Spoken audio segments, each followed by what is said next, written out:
Let's talk about something that's on a lot of people's minds, what it means to get older and where we're going to live.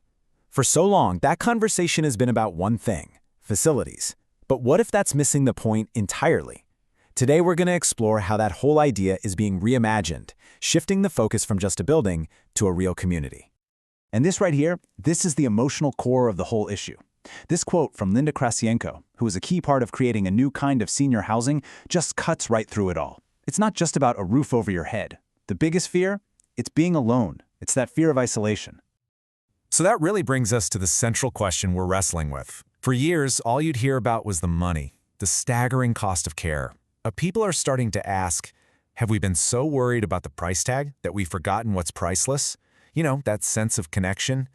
And is there a way to have both? So, here's how we're going to break it all down. First, we'll set up the big challenges. Then, we'll get a handle on the traditional option, assisted living. After that, we're diving into a really cool alternative called co-housing, seeing how it's actually working in places like Cleveland, and then we'll even look at who's investing in this stuff. Finally, we'll line them all up so you can see what makes sense. All right, let's kick things off by really defining the problem. What are the big hurdles that pretty much everyone is up against when they start thinking about housing for their later years? And it really just boils down to these two massive pressures. You've got the financial squeeze on one side. I mean, the sticker shock is real. And then on the other side, you've got this very human, very deep fear of being lonely, of being disconnected from the people and activities that make life worth living. Okay, so to really get why these new ideas are so revolutionary, we first have to understand the baseline. Let's talk about the default option, the one most people think of first when living at home isn't working anymore, assisted living. So let's be really clear about what this is and what it isn't. This isn't a nursing home, with intensive 24/7 medical care. This is for seniors who are still pretty independent, but could use a hand with things like cooking or remembering their meds. The whole model is built around providing services. But those services, well, they come with a pretty hefty price tag. Just look at that number. That's the average cost per month for assisted living in Cleveland, Ohio. Seeing a figure like that is, well, it's where the stress begins for a lot of families. And this chart really puts it in perspective. This isn't just a Cleveland problem. Sure, it's a little less than the state or national average, but we're still talking about more than $66,000 a year. That's a huge financial mountain to climb, and it's exactly why people are desperately looking for other ways. Okay, so in direct response to that crazy cost and that fear of isolation, a totally different model has started to take root. This one is built from the ground up on a different foundation altogether, putting community, not just services, right at the center of everything. The key word here, the one that changes everything, is intentional. This isn't just another subdivision. It's a neighborhood that's created on purpose, by the very people who are going to live there. So you get your own private house, sure, but you also work together to design and manage all the shared stuff, like a big common kitchen or gardens. The social network is built right in from the start. This chart just lays out the difference so clearly. It's a total shift in philosophy. Assisted living is a product you buy from a company. Co-housing is a community you actually build and run with your neighbors. And the social life? It's not a calendar of events planned by a staff member. It's what happens naturally when you're all invested in each other. Okay, that's the theory. And it sounds pretty amazing, right? But what does it actually look like in the real world? Let's zoom in on Cleveland, Ohio, because there are some really innovative projects there that are making this whole community-first idea a reality.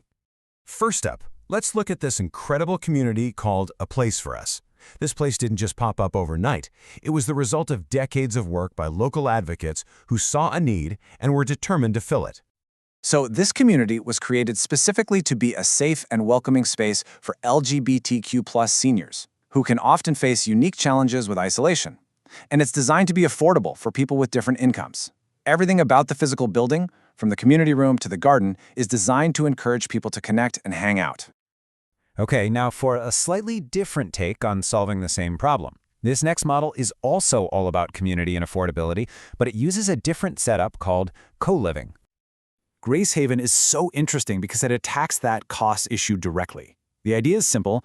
Residents get their own private bedroom, but they share big common areas like the kitchen and living room. It feels more like a shared home than a facility, and you get that built-in companionship at a cost that is just a fraction of what traditional assisted living charges. Now, I know what you might be thinking. These sound like really cool but maybe niche, social projects. Well, the business world is starting to see them as something much, much bigger, a genuine investment trend. Yeah, it turns out that all this demand for a different way to age is creating a whole new market. Investors are catching on that shared housing models aren't just good for the people who live there, they can be a really smart business move, too. And if you need proof, look no further. This isn't just some theory, it's a real event listing. The Ohio Real Estate Investors Association is literally holding workshops on how to rehab houses specifically for senior shared living. The market is actively trying to figure out how to build these community models and how to profit from them. All right, so we've looked at the traditional way, and we've explored some really exciting new alternatives. Let's pull it all together now so we have a super clear picture of the choices on the table. This table does a fantastic job of just laying it all out. You can really see the trade-offs. Assisted living is all about care and services, but boy, does it come at a cost. Co-housing gives you incredible community control, but you have to be ready to participate and own a piece of it. And then co-living, it strikes this amazing balance between affordability and that built-in companionship. And that brings us right back to the big question, doesn't it? This whole shift we're seeing, it's about more than just buildings and business models. It's a real question about what we value.